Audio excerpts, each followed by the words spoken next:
I'm sure a lot of you guys remember the old ceremonial hunting tradition of eating the heart out of the first animal you kill. Meat from those organs are among the most nutrient-rich foods on the planet. You can get those same benefits your ancestors craved via convenient daily capsules from Heart and Soil. Find out more at heartandsoil.co. And remember, use code MeatEater for 10% off your purchase. There's nothing like snook hook sets at dawn or catching a tarpon in the moonlight. Find your next fishing trip made easy on fishingbooker.com and experience the magic of the Sunshine State or any other destination on your fishing bucket list. Book a blue water adventure in search of sailfish or go snapper fishing with the kids. With over 6,000 captains and trips to choose from, planning your next one just got a whole lot easier. Download the Fishing Booker app on the Google Play or App Store or visit them online at fishingbooker.com to book your trip today.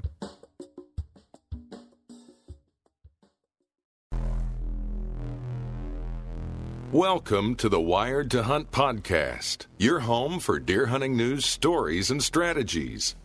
And now, your host, Mark Kenyon. Welcome to the Wired to Hunt podcast.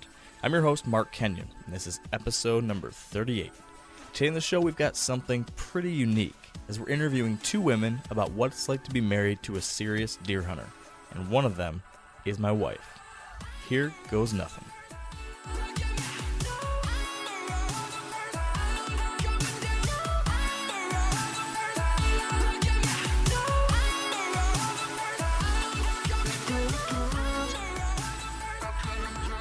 All right, welcome to the Wired to Hunt podcast. And as I mentioned, today we've got a really unique episode, and this could be very interesting or very bad for me. I'm not sure which, but we're interviewing my wife and my friend Corey's wife, Ashley. And we're going to be asking them all about what it's like to be a quote-unquote hunting widow. You know, what it's like to be married to a whitetail addict. So, Dan, what do you think about this? How's this going to go? I'm just glad my wife's not a guest. I'll put it to you that way. I love her to death, but we get into it about this topic and the whole the fall and how she becomes the fall widow and how I try to explain to her, hey, it's only a certain amount of time out of the year, and it just doesn't really matter to her. Yeah, it can be a challenge. I'm sure we'll talk about this with Kylie, but it's definitely a challenge that we've had to work through too. But I wanted to get your wife on here, but I figured given the fact that your daughter, coming back home, I know it'd be an issue, I think, for you guys to figure that out in the short term, and I realize it's kind of short-term notice. So maybe if I can convince you and her to do so at a later date, maybe we'll get her on the show too. Well, here's what I did.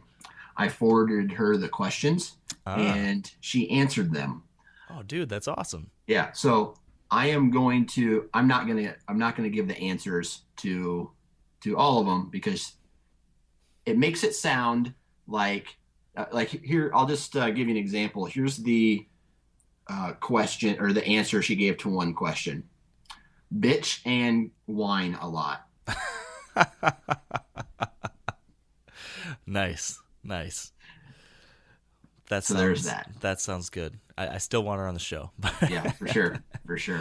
Well, I think this is gonna be interesting. But before we get Kylie and Ashley on the phone, I did want to catch up with you a little bit. What's new? Have you been out hunting since we talked?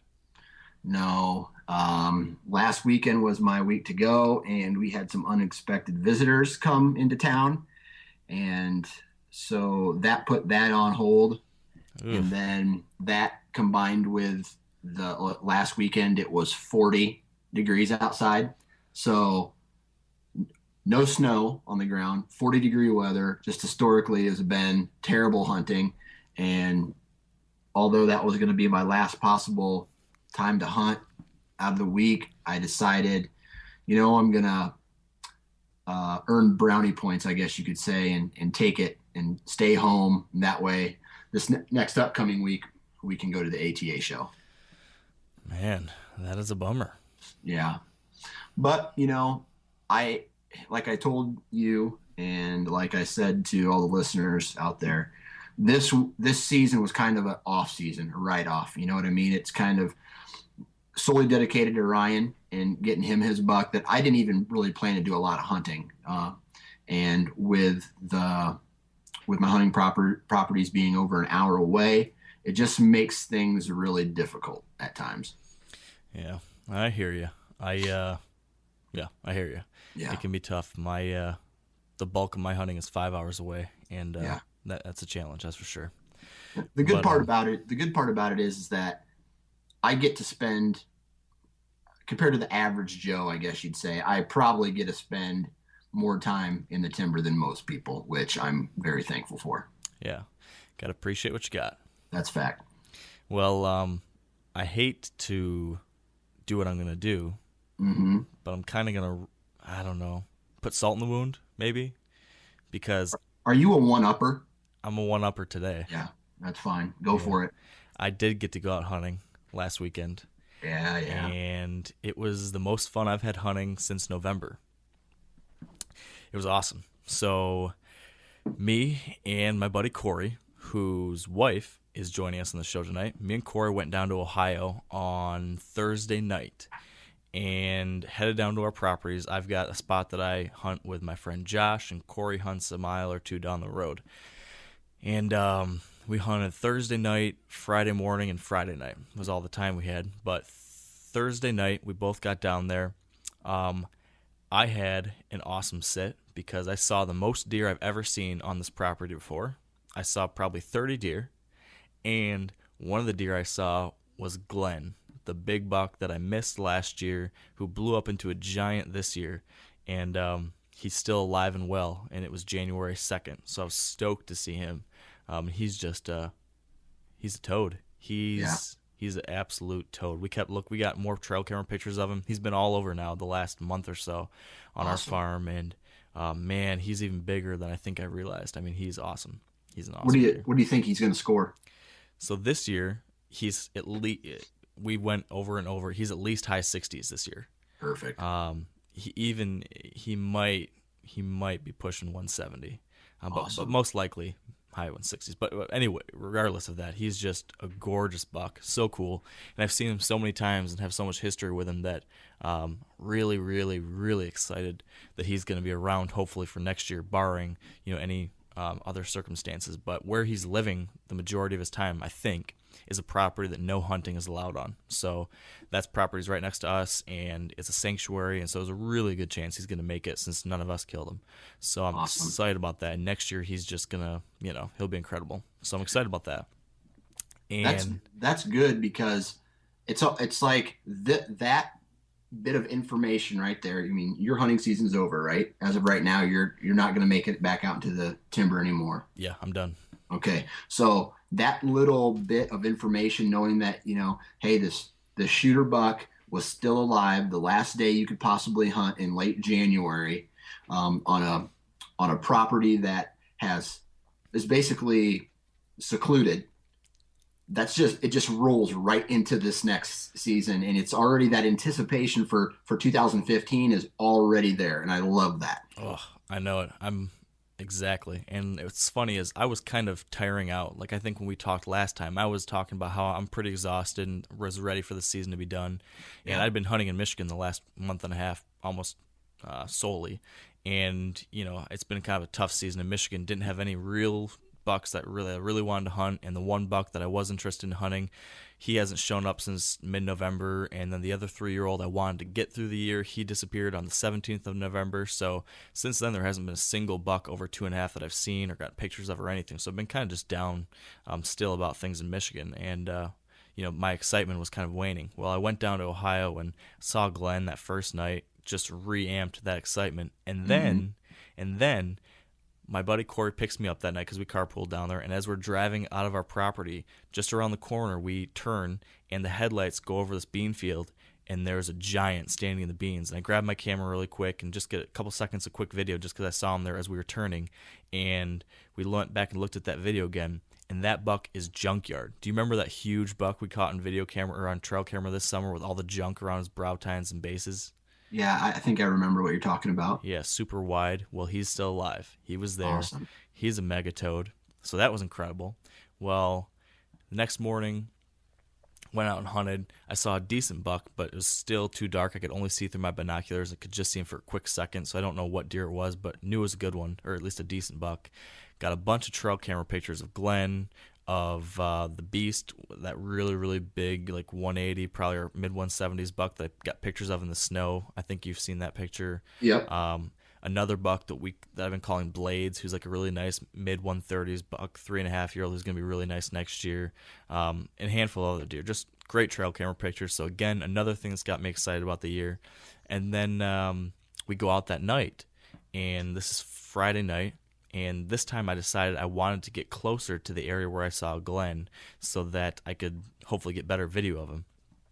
And I'd also be a little bit closer to where all these does were moving in and out. I thought I'd get a chance at a doe because, as you know, I already filled my buck tag, and you only have one buck tag in Ohio. So at this point, I was just down there hunting does. But I wanted to see some of these bucks.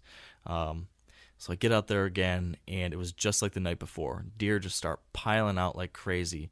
And I'm watching doe after doe after doe after doe piling out, and I was actually standing on the ground, hiding behind a tree. Was the only way I could kind of get into the area I wanted to be.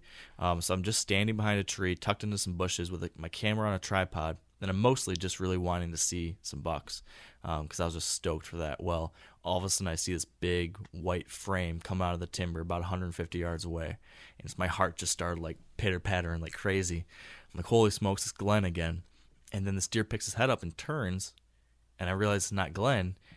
It's not Jawbreaker. I don't want to get into it because it wasn't Jawbreaker, but it was Blades, who's this really awesome 3.5-year-old who might be 135, 140, really nice deer.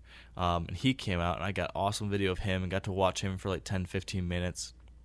So that was awesome. And then he finally moved off, and then these does slowly came out in my direction, and I got a shot of doe. So I filled my tag. My wife is happy because, as you know, last time my wife was kind of upset with me that I hadn't killed a doe yet. So I got a doe on the ground. I saw 3 of our shooters and got pictures of a couple others. And so I thought that was awesome. And then I get a phone call, and it's Corey, and he tells me he just shot a big 8-pointer.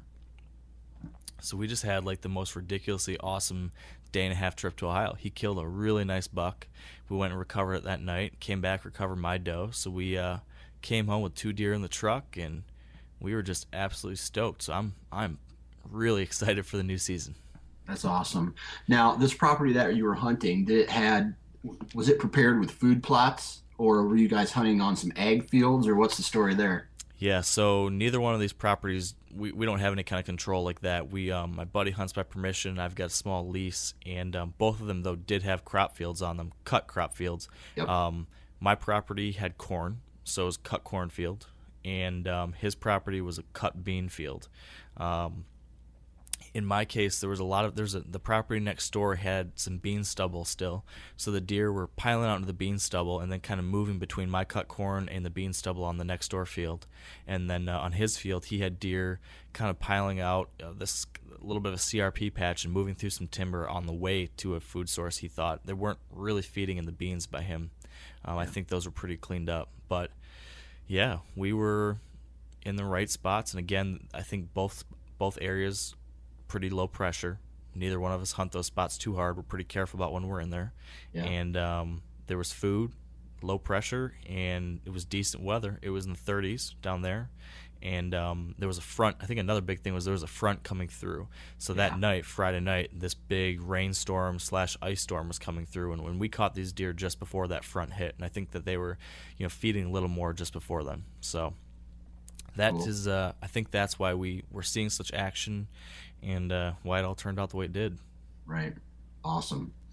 Yeah, and for our listeners out there, if you live in Iowa, Illinois, Indiana, Ohio, Wisconsin, Minnesota, even up into some of the plain states, and we just got hit with a gigantic snowstorm. Yeah. And I think where I'm sitting, we got close, probably between 7 and 8 inches of snow in the last 24 hours.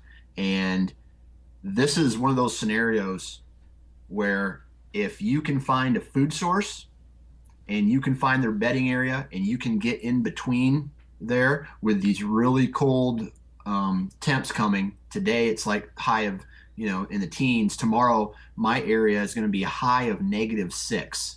So if you can find those two things, get in a tree stand. If you can tough it out, or a blind or something, get in there, be patient, and there's a good chance that these deer are going to start herding up this last week or two of the season, and you'll be able to intercept whether it's a doe or a buck or whatever you're chasing. Yeah, this is the late season weather that we've been dreaming of, really, Right. all December, because Right. this is exactly what you need. I know my buddy Pete, we call him Uncle Pete, and he is actually in the woods right now. And last night or the night before, he was out and had a lot of deer moving, and a big 8 was moving down towards his way, but he wasn't able to get a shot. But tonight he's been texting me over the last couple 30 minutes, and he said he's sneaking in right now, and there's already deer out feeding, and it's 3:15 his time. So Yeah. I think it could be a really good couple days here for guys and gals. That's a fact. So that all being said, it's time to start talking about hunting widows. So what do you think, Dan? Should we go grab my wife and pull her in here? Yeah. Let's All do right. it. All right. I'm going to go grab Kylie. We'll get Ashley on the line, and we are in for a very interesting conversation. All right. Well, here we go, guys. On the line with us now is my wife, Kylie, and our friend, Ashley. So welcome to the show, guys. Thank you. Yeah. Thank you for... So everyone knows whose voice is whose. Kylie, can you say hi? Hello. And Ashley? Hello. Right, perfect. So, as we were talking about before you girls jumped on the line, we spend all of our time here on the podcast usually talking about what our life is like, what it's like chasing these deer, hunting, talking about deer, thinking about deer, dreaming about deer, all this crazy stuff that we do. But rarely do we stop to take a second and think about what things are like on the other side with our wives or girlfriends, or in some cases, if it's a girl hunter with her husband or boyfriend or whatever it might be. So we wanted to pick your brains about what it's like. I'm really curious to hear what you both have to say about some of these things, and I'm sure a lot of people listening are too. So, me and Dan have some various questions that we're going to throw out there, and hopefully it'll start a conversation going. And what I want to make sure we do here, and I know this isn't an issue with you, Kylie, because you don't hold anything back, but you guys can be completely honest. You don't need to be nice about this. If you really feel something, let's hear it. Me and Dan, our feelings won't be hurt, or Corey's feelings won't be hurt either. So yeah, that's the plan. And I thought I would start things out here with a simple question to get it kicked off. And the question is, would you consider your husband a deer hunting addict? And if so, is that a good or bad thing? And Ashley, I'm going to give that to you first. So is he an addict, good or bad? Yes, he's definitely an addict. We joke and say it's his disease, but it is a good thing. I have always been supportive of him in doing this. I mean, we moved to Iowa, as you know, for him to actually go to school. But of course, of all of the schools that he chose to attend, he chose the one in Iowa, which we all know why he chose that one. On top of the fact that it was a great school and is a great school, he also got to hunt in the land of giants, so to speak, which I do feel is just bottom line. It's his passion. I think he reflects on life when he's out there. I think he collects his thoughts. He feels at peace. I mean, there's a lot of things that I would say I support and I think is a very good thing. Well, that's good. What about you, Kylie? What do you think? I guess I don't think I really have to even answer that question because most people that know you could answer that for me. Whether it's a good or a bad thing, it's definitely a good thing. I had a lady at work And when we first started dating, she was a big advocate for you, and she'd always say they could have worse hobbies. You know, they could be at the bar or out gambling or Lord knows what. So if you can find someone and their passion is being outdoors and doing what you do, I think it's a good thing. I'm glad that some of the things that I say are wearing off on you, Kylie, because I feel like that's something I've said before to you too, and now you're actually repeating That's how you justify it to me. It's a good argument, I think. Dan, did you ask your wife this question? Well, she knows I'm a whitetail addict, and if you ask her, she'd probably say it was a good thing that, you know, I'm not doing cocaine in some alley or something like that, or, you know, hanging out with the ruffians of the neighborhood. But as far as a bad thing, her main thing is, I don't know if you guys have children yet, but I have a daughter that's almost 2, and my wife is 6 months pregnant right now. So her energy level's a little low anyway. So she's very understanding, and I get to hunt way more than most guys in my situation would. But I think the time away from home and with a child is just stressful at times. Mm-hmm. Yeah. So speaking of that right there, the time away from home, that's typically one of the biggest things that, you know, me and Kylie have had some challenges with in the past, and I'm sure a lot of people do, just dealing with their significant other being off away somewhere else doing something different. So Kylie, like I said, we talked a lot about this in the past. Tell me about, in general, how it's been over the past 6 years, you know, dating and now being married to me and me being gone for, you know, weeks on end sometimes on these hunting trips. How's that been for you? Has that been a challenge, and how have you, you know, worked through that, and how have we worked through that? Yeah, I definitely think it's been a challenge, and I think at the beginning of our relationship, it was probably what we fought over, for lack of better words, the most. I think it caused a lot of headache. And I think initially I didn't get it. You know, I had never been around somebody that was that intense.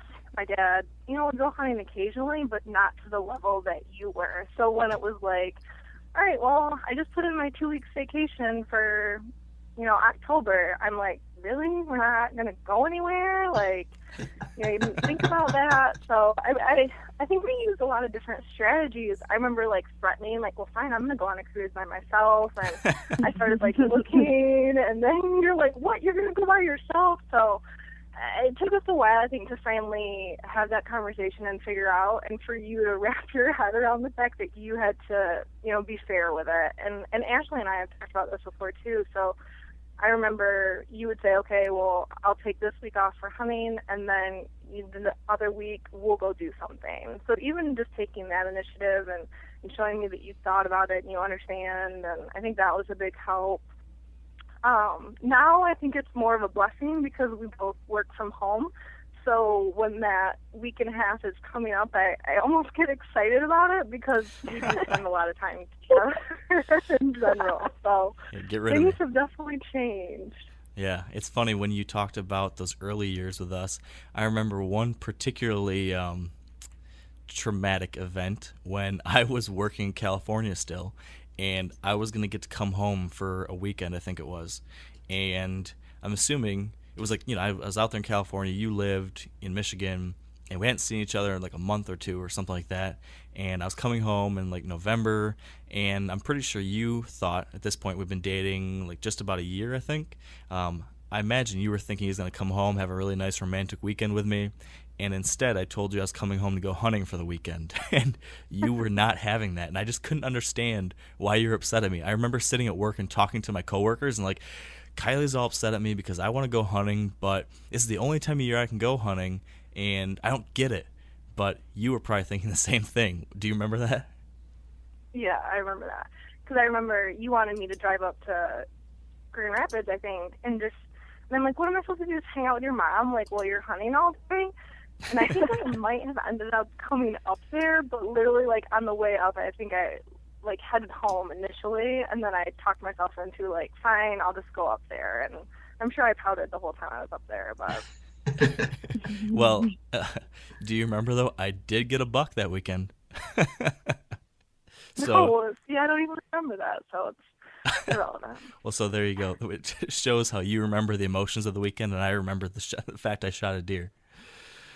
Oh, man. But I guess, Ashley, how about you? I know things are a little bit different with your situation with Corey than me and Kylie's right now. But what about you? Was that a challenge when you guys started, and where do you guys stand today with it? Now, a lot of you guys are familiar with the old hunting tradition of eating, some organ, the heart or a chunk of liver off the first animal you kill. I had that when I was a little kid, and it was a big deal. Organ meats were always prized by frontier people who knew the importance of getting a lot of different minerals and nutrients. And as often is the case, those guys were onto something, because organs are among the most nutrient-rich foods on the planet. And you can get the same benefits your ancestors craved via convenient daily capsules from Heart and Soil, made exclusively from regeneratively raised, grass-fed, and finished cattle. Heart and Soil's unique freeze-drying process means all those important nutrients are trapped in, ensuring you experience every one of the benefits of nature's superfood in a clean, convenient, taste-free capsule. Find out more at heartandsoil.co. And make sure to use code MeatEater for 10% off your purchase. That's heartandsoil.co. Use the code MeatEater. There's nothing like snook hook sets at dawn or catching a tarpon in the moonlight.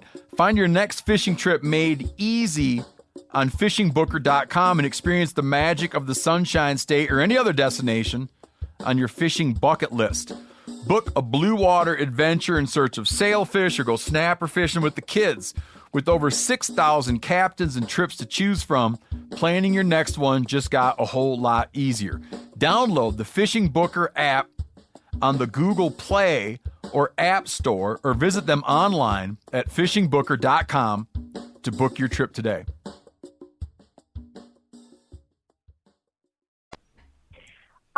Actually, I'd say it was not a challenge at first.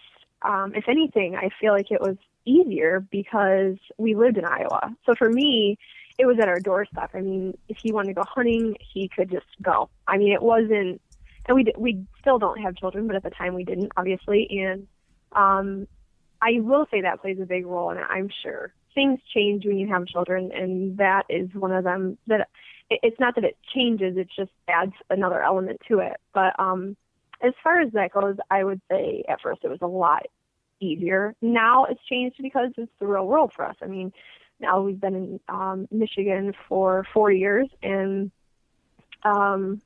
with work, Corey, as you know, is a chiropractor, and so having a practice and having the demands of owning something like that and not working from or something, it just changes your schedule so much. And yeah, so I would definitely say that it's a lot more challenging now. Not as far as the want or the will or the drive to still hunt, mostly reality as far as work and life and things that come up. Now, what about for you, though? Now that when he does want to go hunt, he's gone for a week in Ohio or Iowa. How do you feel about him being gone for that long? Do you like it? Are you upset when he's gone? Are you bummed when he's gone? What do you think about that? I kind of like it now. I look forward to it because Kylie and I can do some things, and I don't know. I really do like it because of the time of year. I really enjoy the time of year myself. It's probably my favorite season. So I do a lot of things apart and separate from Corey. I have hobbies as well, so it doesn't really bother me. But yeah, I like it when he's gone a little bit. I will say when it comes to the vacation planning, though, because of the limited time I feel like we have now, as far as between hunting and then maybe vacationing, it gets frustrating when you're discussing the time of year, because I will say one of the things that we will possibly argue about is the time of year. Of course, hunting is the same time every year. So I've often said, so pretty much I can never schedule any kind of trips in the fall through, the winter. And even really I feel like shed hunting is another big thing. We both thoroughly enjoy shed hunting, and so that's really something that is off limits as far as time of year. So yeah, that's really probably the biggest challenge, is planning the hunting with family time, vacation, actual vacationing.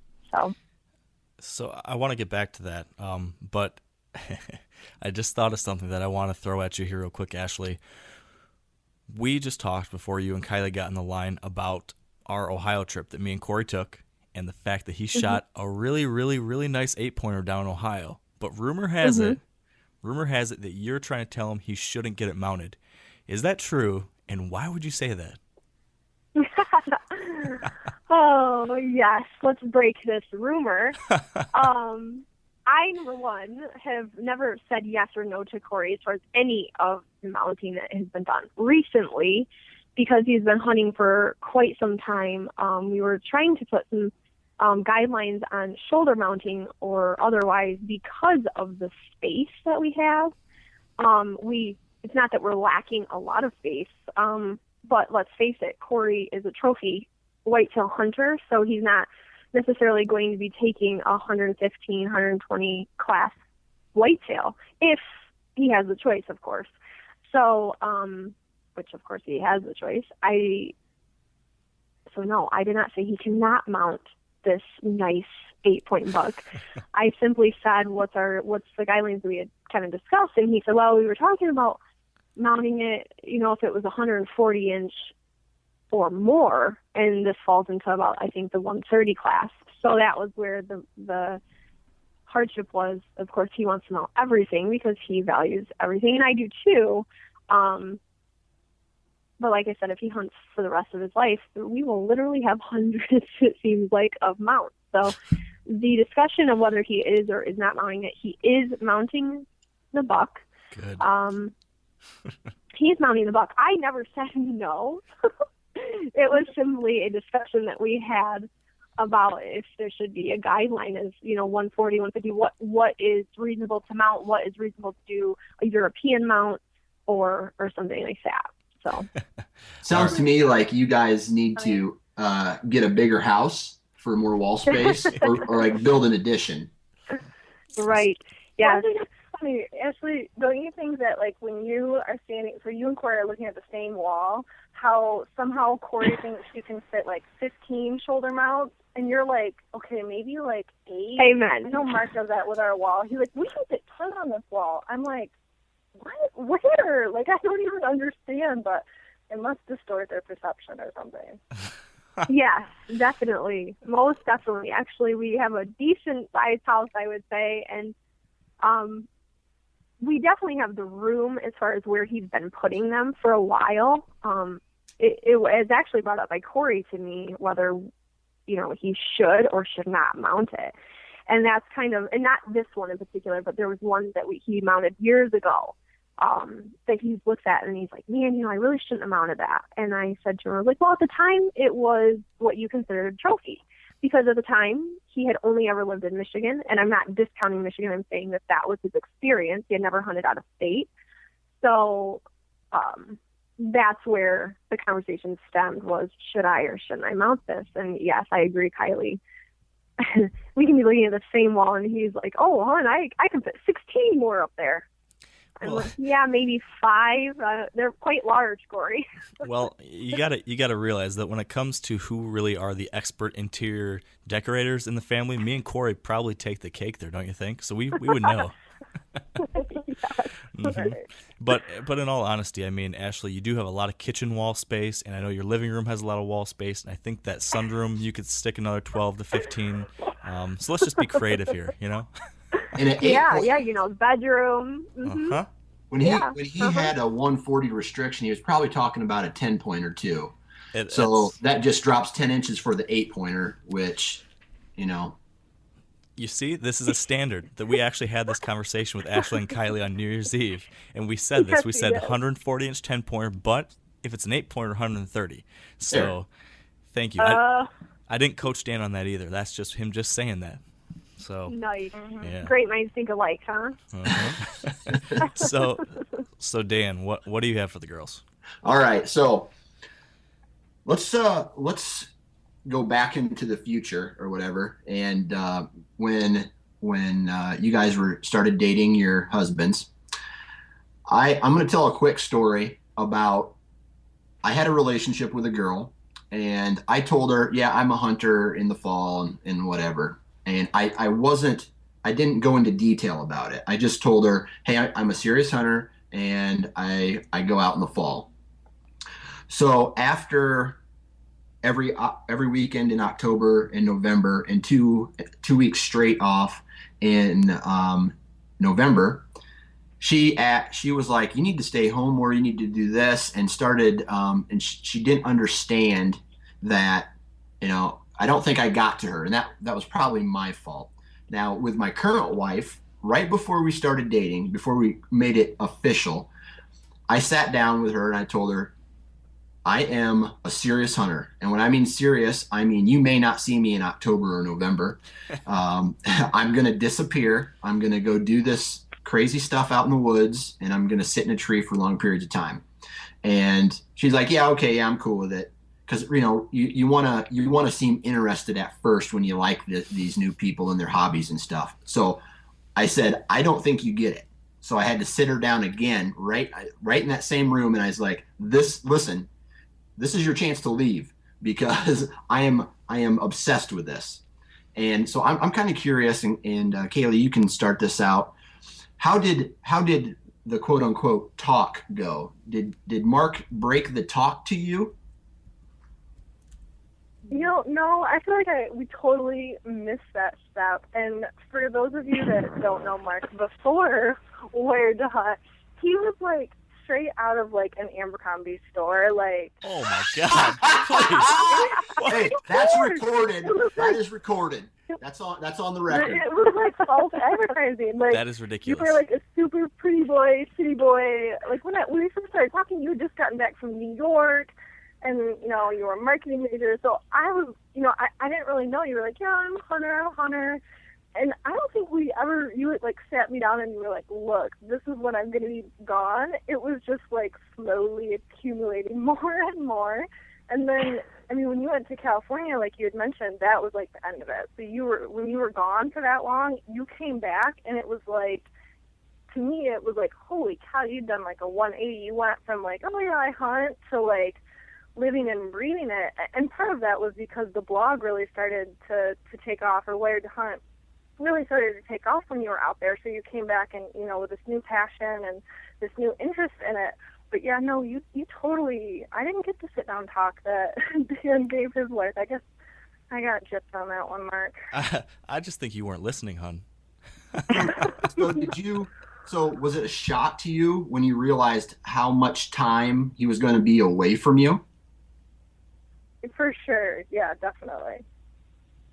Because like I said, my dad would hunt, but when you're a child and you see that, it's like, for me, it was like he'd walk out in the backyard for, 2 or 3 hours a night. But then when you look at the level that you guys are doing it, where it's, you're planning week and a half long trips, and Dan, you went out west too, so that's a whole, well, I guess not out west for you, but you did the what did you hunt this year? Nebraska. So when you add that too to just white tail deer hunting, it's another week. So it's a whole nother level that I was not familiar with. What about you, Ashley? No, I did not get the talk. However, when I went to Corey's parents' house, actually, his old room, so to speak, because we started dating when we were in college as well, literally was shoulder mounts. The entire room was shoulder mounted bucks, pretty much. And I walked in and like, Corey, they're like over your bed. And he's like, what are you talking about? That's like normal. And that's when I really realized how much, it just was in my face. And then that's when it just clicked. I'm like, yeah, this is his thing. My mom used to say, every man has a thing, whether it be golfing, whether it be hunting, whether it be, you name it. If they have it, that's what they're going to do. But I will say the shock for me, was when he chose the state that he was going to go to graduate school in and why he was going there. I mean, it was, of course, again, because it was a great school, but let's be honest, the reality is it was in Iowa. So that was ultimately, from my perspective, the deciding factor. I don't know, it just really didn't shock me, but I didn't get that talk either. And I was okay with that, I would say. But I would say women, I don't know, not all women, but if they stay around you for a while as far as hunting, men go, likely, I would say if they're with you during that time and they stick with you through that time, likely they know it and they're probably going to be a little bit more cooperative than others. So I've got another addendum to this then. For all we'll say the guys listening and girls, for anyone who is, not in a relationship right now, but might be getting into one soon, would you recommend that they have the talk with their significant other? Or to your point, Ashley, is it better just to give them time to get used to you and see your thing first, and then, have them just kind of realize it by virtue of just spending time with you? And I guess, Ashley, let's continue your thoughts on that, and then we'll go to Kylie. Mm-hmm. It's hard to say because I believe every woman is different and their expectations of a new relationship are different. With us, for example, I knew that we would be waiting a while to have children. I was never one to jump the gun on that and say, let's have kids right away. And that also allowed for more time, more personal time on each end. So I would say feel the other one out for it, and then if you feel it's necessary to have the talk, have it. But I really think it shows in action. I mean, you can say a lot of things and still not grasp it. I mean, honestly, even if I hated hunting, which I do not at all, but say I did, it still wouldn't change the fact that I loved him. So I do believe you really have to swallow it. If you are going to marry somebody and you're going to be in a relationship with somebody, if that is their thing as a guy, you have to decide if it's something that you're willing to put up with or not. And I mean, put up with in every aspect, the time away, the investment itself. But I do think it depends on the girl or the guy. Okay. So Kylie, what do you think? Should somebody start with the talk or no?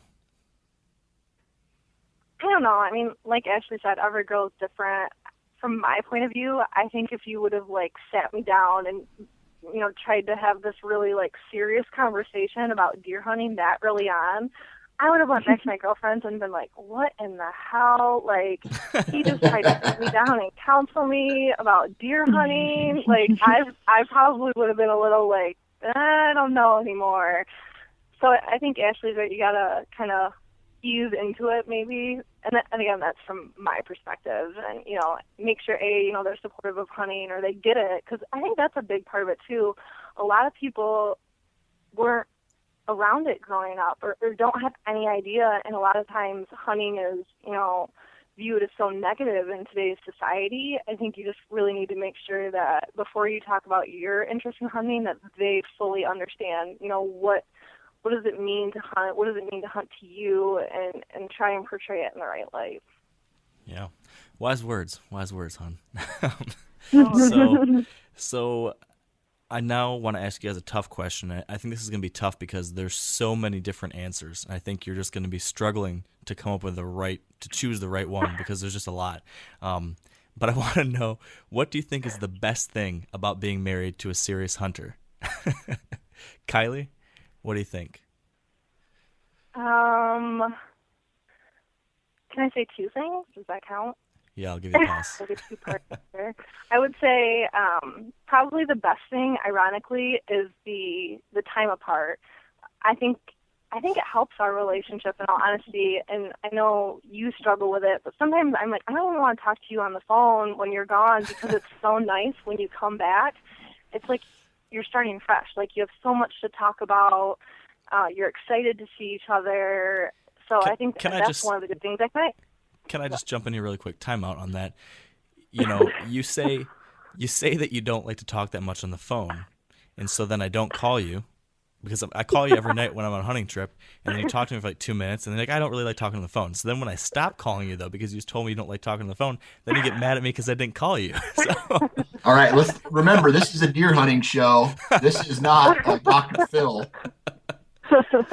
All I need is a nice text that shows me you're thinking of me. But I mean, the other part too is you've spent the entire day in a tree. Like what do we have to talk about? Okay, I saw I saw the 135-inch 10-pointer. I saw 7 does. I had a close call with a 150. You post everything online. But really, I'm a storyteller. So I can see everything online. So I know. But anyway, back to the point, being apart, like I said, I think it kind of helps your relationship, revitalizes things, you're more excited, you have more to talk about. And then the other thing would be the food is a big plus for me. We don't buy any red meat right now. We, fully live off of venison, and I really enjoy cooking it and trying different recipes. And I think it's just cool to say that, we're living off of meat that you harvest. So, yeah. Good stuff. What about you, Ashley?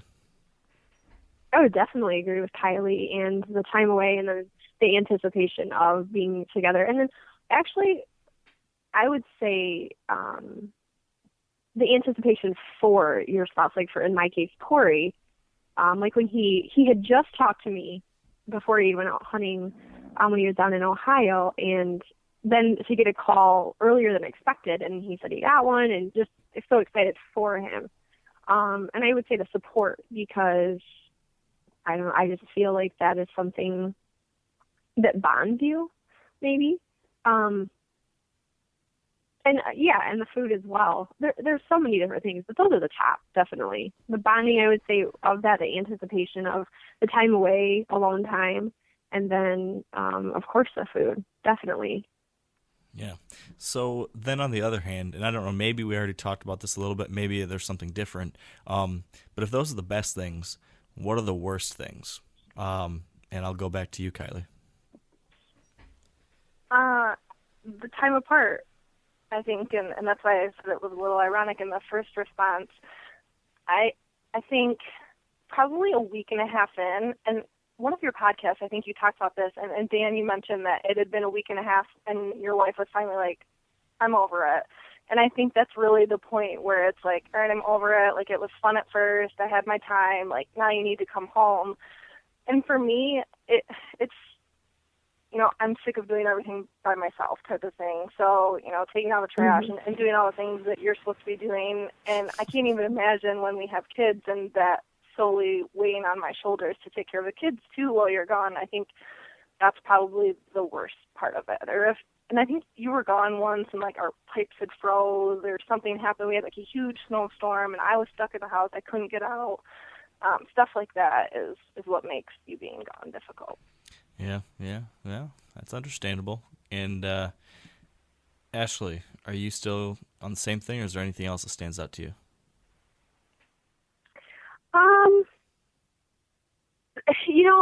I'm definitely on the same page, but there's one thing that just drives me crazy. And the statement about, well, hunting comes once a year. No. Hunting to a true hunter is never once a year. It is a season, of course, but then there's shed season, and then there's turkey season. So, yes, as far as whitetail goes, yes, there is a season. However, there are many other seasons if you are somebody that hunts other animals. So that argument, and definitely with Kylie, with the at-home responsibilities, the everyday life. And, the other thing is even now, Corey will spend hours, countless hours in the evenings on his phone on like the GIS, looking at aerial views of Google Maps of properties and land. My man. Who owns one? Yes. Oh my gosh. Like that has been actually a point of contention for us, because it's not that I don't want him to do it, but I'm not kidding you. I mean, he will literally spend his evening doing that, and then I feel like I haven't seen him. So that would be the other thing. Yeah. Has there ever been a point with you ladies that it has gotten to like almost a tipping point or a breaking point? And maybe you can, Ashley, you can start and maybe explain what led up to that. You mean the breaking point of like it was you were gonna get pissed. I'm not necessarily a mild-tempered person, so there's been a few of these, and I'm slightly blunt. I would say a lot of my friends would say I'm blunt, hopefully in a loving way, but I'm blunt. And so, yeah, definitely, there's been many points, because Corey, like I said, not only does he have me as his wife as far as responsibility, he has a practice, and then hunting is a big priority to him, and I would definitely say hunting is almost number one, if not number one. To give a specific instance, I don't feel like I have one specific instance, except recently Corey had went to Ohio, and he, not this last time he got his buck, but the time before, and he actually had gotten sick down there. Obviously not his fault that he had gotten sick, but it was something that I ended up having to take time off of work and basically go with his mom actually to help me to meet him and bring him back. We ended up having to take him to the hospital and other events. So not that that's the source and reason he got sick, but again, just one more thing.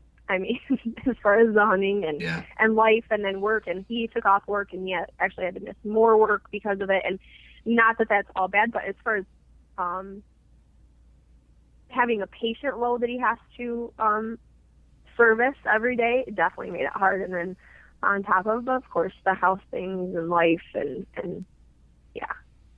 Now, my question to you, Kylie, is that if this is just a little bit of a different angle to the same question, but if Mark was still working at Google and didn't make any money from Wired to Hunt, and there was no such thing to Wired to Hunt, he was working full time at Google still, would you be as understanding and as patient as you are now, knowing that there's no extra income coming in? That's a tough question. I mean, again, with what Mark does, it was so foreign to me to even think of, I remember when he first came to me and was like, eventually I want to quit my job and do this. I'm like, do what? Like, it was so far. I mean, I think it plays into each other. So say he was still, working at Google, I don't think his hunting would be as intense as it is now. So it would probably be a little bit easier for me to handle. But since he's not employed or working a 9 to 5, it's far more intense than the average guy, I think. So it can be a little bit rougher, I think, now that it's his job. But I will say I'm probably harder on him now that it's his job. And I think I put a lot of pressure on him for things, in addition to the pressure that he puts on himself. Like this year, he waited until the last minute to get a doe, but I was really hard on him about it and giving him a hard time that, this is why you quit, this is our food and that. So I'm definitely harder on him as far as results, I think, now that this is his full-time gig. Yeah, that's crazy, because my wife has never said to me, or will ever say to me, I think you should go hunting. Yeah. I'm fortunate that with that. And, something when you were bringing that up, Kylie, to the fact you do put a little extra pressure on me, but that's a good thing, because I appreciate the fact that you always challenge me. Like, I put a lot of pressure on myself and challenge myself, but you're a really good partner in that and continuing me to push towards those goals. For example, last year, as a lot of people know, I'd been hunting like crazy and was starting to slow down a little bit in mid-December, was getting a little bit down on my luck, and I'd hunted like 4 days in a row and had close calls, but just couldn't quite pull it off. And on the 5th day, I was like, I'm going to take the day off. And that one day, you were like, no, you got to get out there and hunt. And I did, and I killed 6-shooter, the big buck I was after. So, I mean, that's pretty cool. That's pretty cool to have that. So, Again, I think it's unique in that it's your job. So it's like, the same aspect as when you get up in the morning and you don't want to, drive to work. It's like you get up and you don't want to go hunting. So for me, it's like, no. Like, this is why you quit the 9 to 5. You have to go. Yeah. Mm-hmm. which isn't too bad of a deal for me. I kind of like that. So I've got another question. I know you have both dealt with this in different ways, so I'm curious to hear on what you have to say here. But when you're at work or you're with friends and you're talking to them, and eventually the topic of your husband is brought up, and they say, "Oh, what does your husband like to do for fun?" Or "Where is he this week? Why are you home alone?" I'm curious, do your friends or coworkers, are they bewildered when you tell them what your husband is doing? And, how do you explain it, and what do they say to that? Ashley, I'd like to hear your thoughts on that first.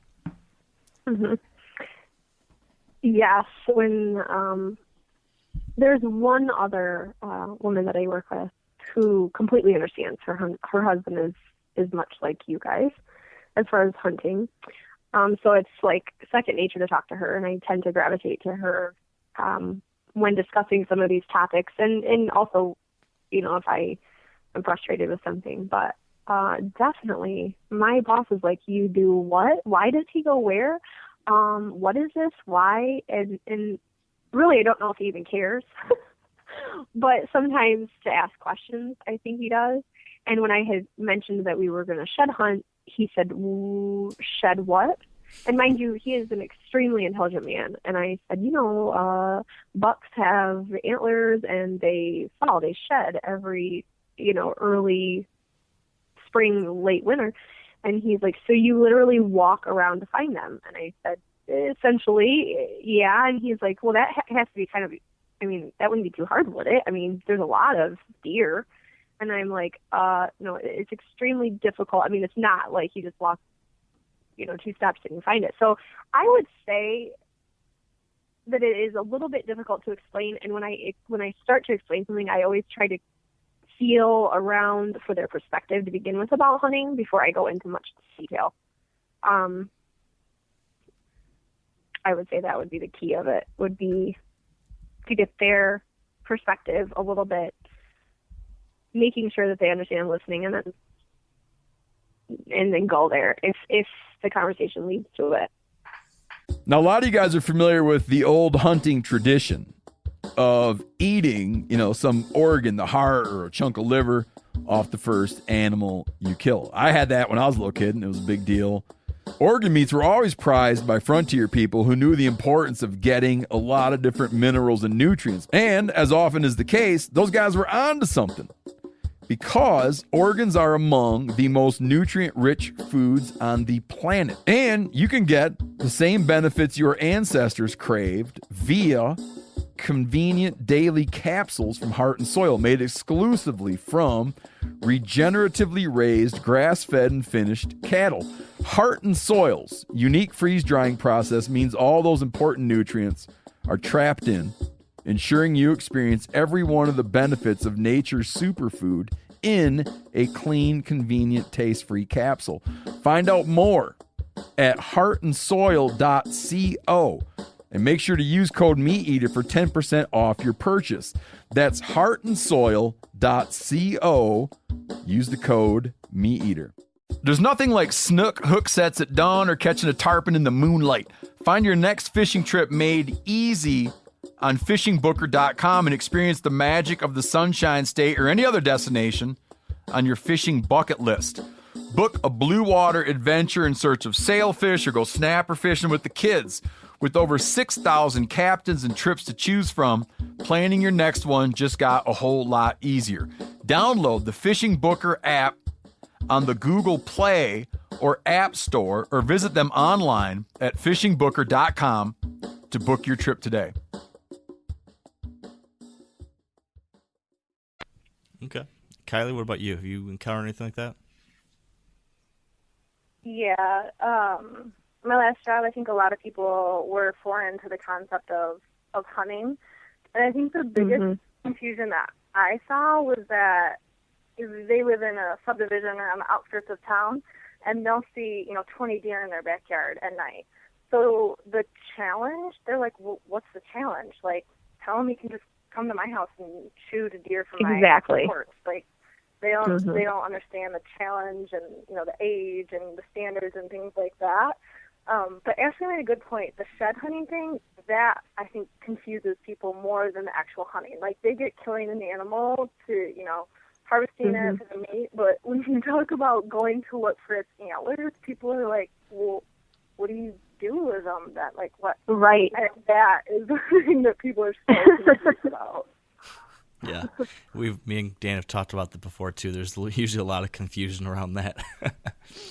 All right, so I want to kind of take a little bit different look at things, and something we talked about, we kind of passed on. Dan mentioned it, but I just took a look at our Facebook page where some of our listeners have been posting questions, and here's a question that I want to throw out there. And this could turn ugly. I'm not sure how this is going to go because we actually haven't really had this conversation yet. But I want to put it out here and see where this goes. Bobby McDougal, I believe is his name. He asked, if and when children are part of the Kenyon picture, will you, Kylie, expect Mark to reduce his time in the tree stand? And then Mark, what do you think? So I'll put that to you, Kylie. When we have kids, if we have kids, what's going to happen? We've kind of had this conversation. We definitely know when we're ready to start trying that we don't want the due date to fall during hunting season. I think we're aware of that. In regards to the amount of time spent, I don't think that's something that you can predict. I think we're going to have to work on it as we go. Maybe Dan's got some good advice. I think the biggest challenge, though, will come when your kids get a little bit older and they have activities. I think that's my concern. So, say we have a son and he plays football and, Mark's gone every year during homecoming or something like that. I think that's when it's going to become more of a challenge for us to work on balancing it and just making sure that the kids aren't negatively impacted by you being gone for extended periods. Yeah, but the thing is that our kid's not going to be allowed to play football since that falls during hunting season, so that won't be an issue. Oh boy, getting deep in here. Yep. But yeah, that is going to be a challenge, because as we've talked about, and as everyone who listens to this knows, I'm very, very serious about this, and then on top of that, right, it's my career, so. If you talk to anyone who works a regular 9 to 5, for most guys, they wouldn't stop working their 9 to 5 because they had a child. They might need to change a little bit what they do on the either side of their 9 to 5, but they'd still have to work that. So I think I'm still going to have to do my quote unquote 9 to 5. But to your point, Kylie, I'm going to have to start finding different ways to make sure I make myself available in the ways I need to be a good father. And like you said, we'll work through that as we go through them. And I'm sure, as we work through things to this point, I know we can do that, when kids get in the picture. But, I know it's going to be a challenge. I know, Dan, that's something you struggle with, and I'm sure everybody does. I think another thing that's important and that, was passed on to me by my dad and his dad is the importance of getting your kids involved. So as soon as you can, getting them out there as much as possible. I know that, my grandpa went out hunting all the time, back in the day, and he had my dad and my uncle and my aunt out there with him when they were like 4 years old, every hunt, sitting out there next to a tree with him. And, I plan to do that as much as I possibly can with my potential future children too. So that's something that'll be interesting, I think, that's for sure. I think one thing that you haven't thought of is how much you're going to miss your children. So I think, in forward thinking, to you, it's just like, okay, yeah, I'll have a kid and I'll leave. But I think you'll underestimate the amount that you'll actually miss your kids. You hit the nail on the head. Absolutely. You hit the nail on the head there. When I went out to Nebraska, I was out there for 5 days, and that was the biggest thing, was missing my daughter. And yeah, I missed my wife too, but it became hard. It was almost like it affected my hunting because I was thinking about my daughter so much. Mm-hmm. Yeah. I think, I don't know, I'm speaking, and maybe I shouldn't, but I'm speaking for women in general right now. I think the other thing that's hard with hunters is the idea that hunters tend to be selfish with the hunting season. because I would agree with that, and their argument is, well, it comes one time a year. And exactly what what Kylie just said, Corey and I had talked about. I would hope that it would be something that would be on your mind, obviously, would be missing your family too. So hopefully that would balance out any challenge or, arguments in the future of that, because that is one concern I have, is that when we do have children, where is that going to fall into play? And then also, how do you tell your kid? And like Kylie said, when they get older and they're in maybe sports or something, how do you say, well, your dad's not here right now because he's hunting? How does that fall into play with priorities for that child? I mean, you can say that, but it doesn't mean that they're going to understand and maybe feel like, well, obviously I'm not as important as hunting. For you, Mark, because it is your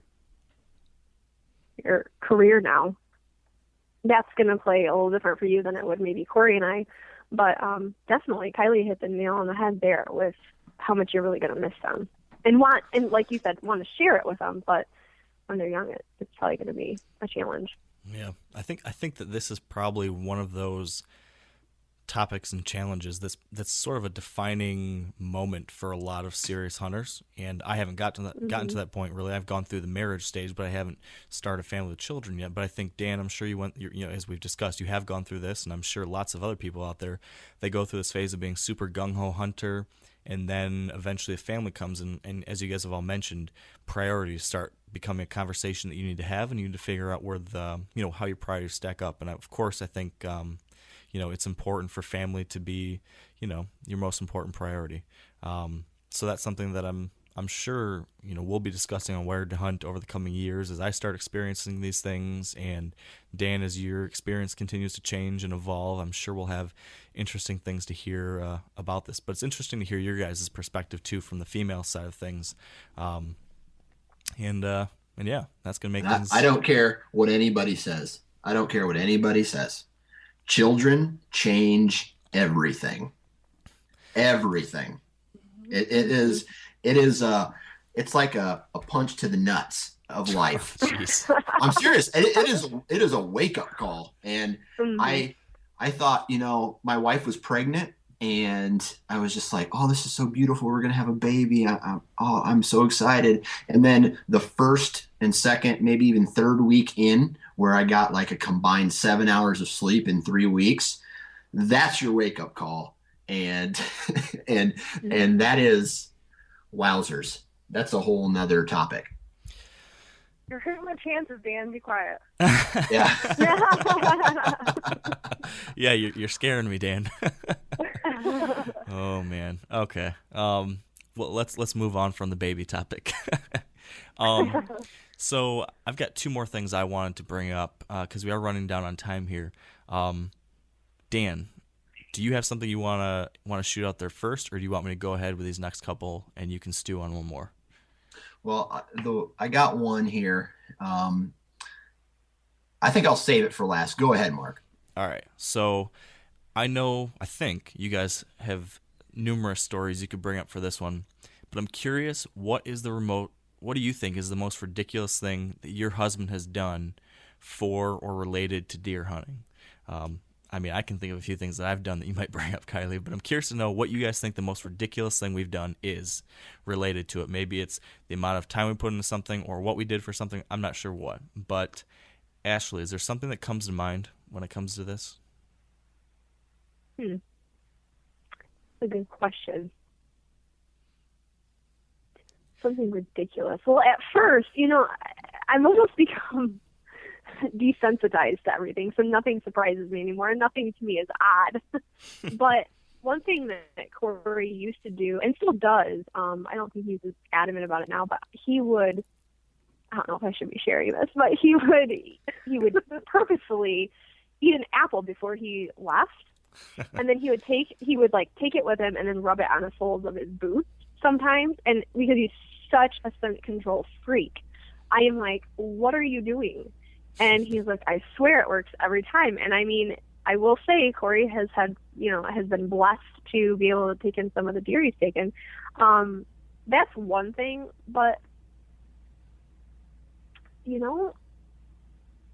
not anything else that really comes to mind. Maybe his face paint looks a little excessive. I mean, it is funny to me. I mean, the face paint and some of the things that I just laugh about. But like I said, I almost feel like I've become desensitized to some of his quirks, maybe.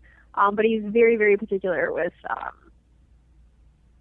scent control. I mean, excessively, almost annoyingly so. But not that I disagree with it. Yeah, I would say those two things. You know, I gotta say though, you need to come down hard on him, Ashley, because this past weekend he got dressed in some of his hunting clothes in the hotel room, and I looked at him like, dang, Corey, what are you doing? So he's getting a little soft. You're kidding me. No, so You're kidding me. Yeah, make sure you give him what for. I will, because he would have shot me if I ever went with him and I did that. I mean, he would have just. I would not have been allowed to go. All right. So, Kylie, what about you? Is there anything you could possibly think of that I've done this ridiculous? I mean, like you said, I'm sure there's tons and tons of stories.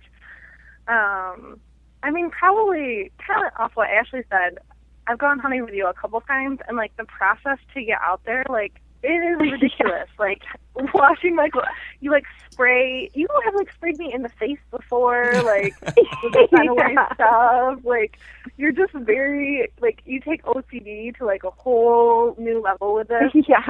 And especially when I'm filming, you'll be like, here comes a deer. So I, like, go to grab the camera, and you're like, don't move. And I'm like, what do you want me to do? Like, I don't understand that. So... Hey, that's a cameraman thing, though. That's not just a wife thing. That's a cameraman thing. Yeah. So, yeah, I would say the scent stuff, and, you know, just sometimes when you're, like, getting ready to go out, and it's like, well, the wind is here, and maybe if I, like, belly crawl in here and, like, roll down this hill and then climb up this one tree, it's like, really? Like, just go hunting. Well, you know, there's a method to my madness, Kylie. There's a method to the madness. Mm-hmm. You know, another thing I thought of, what I thought was pretty funny, was one of the first times you ever went hunting with me, right along with this, is we were in Illinois, and you were coming out to film me, and when I told you that you had to wash your hair with special shampoo and didn't have conditioner, you just about quit right then and there. Well, and then you don't understand, because you guys don't have long hair, but I had to wake up even earlier because I had to blow dry my hair because it would have just turned into icicles if I went out. So not only did I have to wash my hair with, like, this crap shampoo that tangled it, I had to spend, like, 15 minutes blow drying it. Yeah. I would concur with that, because with long hair, and for me, curly hair, I have to use conditioner. And we need to come up with that, because there needs to be a scent control conditioner. I'm just saying, if there's not already, because Corey would never have me use it. He would just have me use the shampoo, and I cannot not use it. I mean, you will not get through my hair. It is a disaster if I don't have conditioner. It'd be a good camo. Yeah, it'd be Right? a good company. I mean, I think there really needs to be. This is something that I'm sure someone's already looking at, but if not, they should, or we should start it, is like Absolutely. scent control products for women. Oh, yeah. Because Yeah, I think it's sure. awesome that more and more women are getting into hunting, and I'd love to have a conversation with you guys in more detail about, you know, your thoughts on getting involved in the outdoors and hunting. Because I know both of you to some degree have gotten more interested in it in some ways, but we're running out of time here, so maybe we'll get you on for another show. But Dan, do you want to close us down here with one more? Mark, first off, there is 2 more questions. The very last one. See on the note where it says end recording? Yes. There's one right above that. Yeah. That One needs to be asked. That was my surprise. Okay. But as far as I don't want to say changing who your husbands are, is there something that maybe like an attitude he has, or a nervous tick, or something that you would like to change about him when it comes to whitetail hunting? What would that be? Kylie. I would say overthinking things would probably be my one thing that I wish I could change about him. But I think it's probably consistent across most hunters, but literally, like, deciding what stand to hunt in, or what property to go to, or if you should go to Ohio, or if you should hunt Iowa. it's just the indecisiveness and really just over analyzing every aspect of a decision instead of just wanting to follow his gut sometimes and say, oh, I feel like I should do this. I'm just going to do this and just go with it and see what happens. We talked about that, Mark. Yeah, it's a thing. That's it's a real deal. It's a real deal. I'll give her that. What about you, Ashley? Yes, I cannot agree more. That is hitting the nail on the head for sure, because I really think that most serious hunters do that. I think they question themselves, especially if you have, more than one spot. And hopefully you do have more than one spot to go hunting. But like Kylie went off of, especially for Corey, when he's in Iowa, he's got a few spots that he still really likes to go. And so that's not really the issue when he's there. Well, sometimes it is. But in Michigan, it is a struggle for him to, should I go here? Should I sit at this stand? And with this wind, and it plays a big part with the weather, the wind, and all of that. So, yes, definitely not overthinking things and just going with it and enjoying what he's doing and remembering that he's hunting because this is a passion and a love of his, not because it's a job for him, for Corey in particular. And remembering to enjoy it. So, and he does enjoy it, but, in the midst of all of the, should I hunt here and should I sit this stand and all of that, remembering this is fun. Yeah, I think it's something that I've heard both of you guys talk about before, is just how stressed we get. I know that me and Corey get pretty stressed with all these different things. And is that something does that affect you guys? Like how stressed out we get about these different things, or if our season isn't going well, or something went wrong on the hunt, or hit a deer and couldn't find it. Does that stress that we have and how it upsets us and throws us off, does that affect you guys in a way too? Kylie, I guess maybe I'm curious about you first. Nowhere near the impact that it has on you. I mean, I think Jawbreaker is a good example of that, and the impact that it had on you was huge. And for me, as your wife, it's less of a earth-shattering event, but more of a just figuring out what I can do to support you and make sure that you're not sulking on it too much, but that you are reflecting on it and learning from it and then moving forward with it. But I don't feel like it's a time-consuming thing or a draining thing where it's like, oh gosh, I'm just Mark's stressed about killing this deer and I'm really stressed too. It doesn't have that strong of an effect on me. Is it irritating though? I don't think so. Probably because I'm really good at toning or zoning out and not rambling. Just not listening to you at all. Like the same thing. I'm just kind of like, oh yeah, yep, okay, well. Because sometimes I don't know that you really want or need my opinion about, things. It's just you like to think out loud with it. And so I'm like, yeah, no, I agree. Go ahead. Yeah, you should hunt there. Well, now that changes everything. I thought you were really giving me this advice that changed everything for me, and now you're just saying random words? Just blew my mind there. What about you, Ashley? Does it irritate you when Corey gets so stressed out about it? Or I know we've talked about this a little bit. The fact that Corey gets so stressed out or bummed out about not being in Iowa anymore. Does that whole thing irritate you? Does it bother you? Does it concern you? How do you deal with his stress over all this deer hunting stuff? It does bother me actually, because I would move back to Iowa in a heartbeat. And I know Corey would too, if the situation was a little different, which people say, well, why don't you make it different? Change it. Well, since we're in so deep with the practice already, it's easier said than done. However, where there's a will, there's a way. And I do believe that we will someday be either out there or who knows what. But it does affect me because I see how it really affects Corey. I mean, I really believe that a little piece of Corey died when we moved back to Michigan. Died in the hunting world. I really mean that. I mean, to his core, it really did. And some of his friends, I think, were like, well, why didn't you try harder to stay out here and everything? But when you have, the added student loan debt and things that we had faced, it is a scary, scary reality. And so, you do what you know to do. And so he did.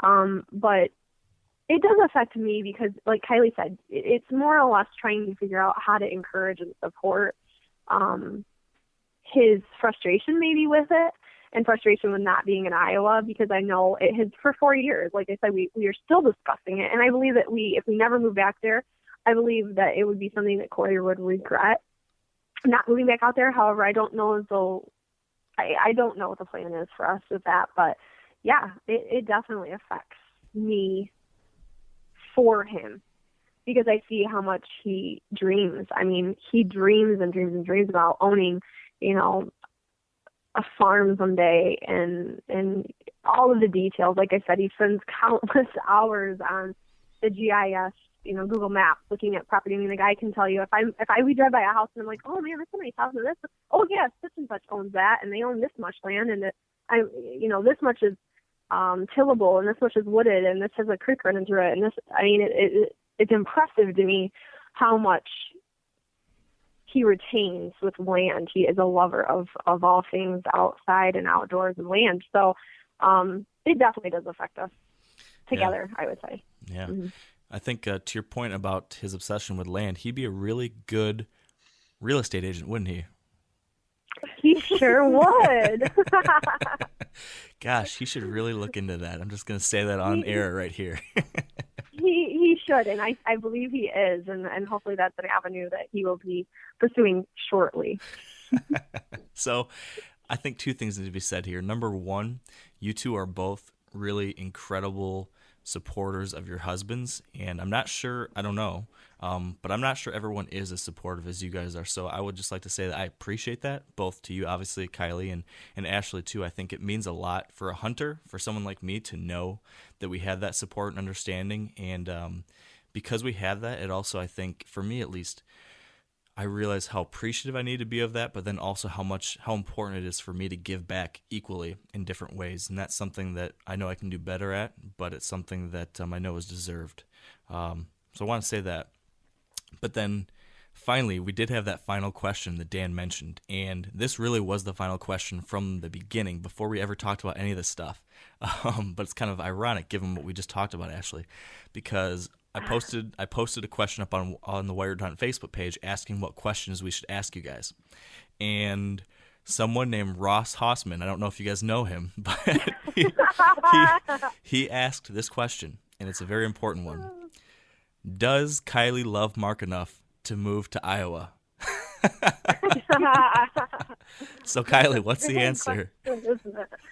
And funny, Ashley goes through the same thing. The end of every hunting season, Mark's like, "Oh, Michigan! Like, I just want to be somewhere where the deer are bigger." And you go through that lull and that frustration of living in Michigan.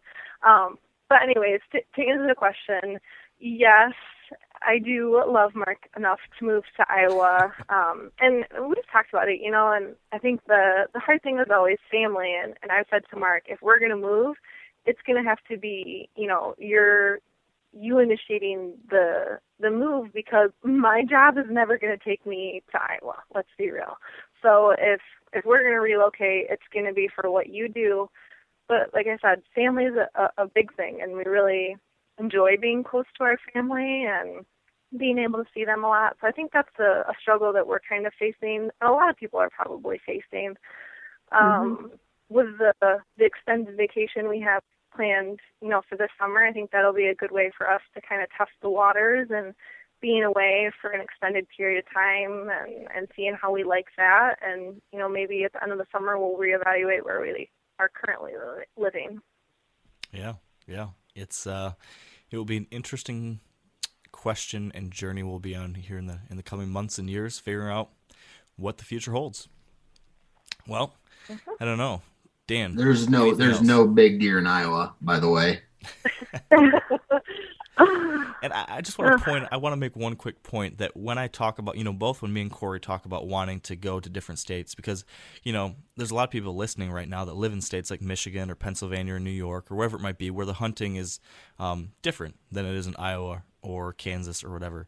And it's not worse. You can still have a lot of fun. You can still do great. You can still really enjoy hunting. And I want to make sure that I don't downplay that too much.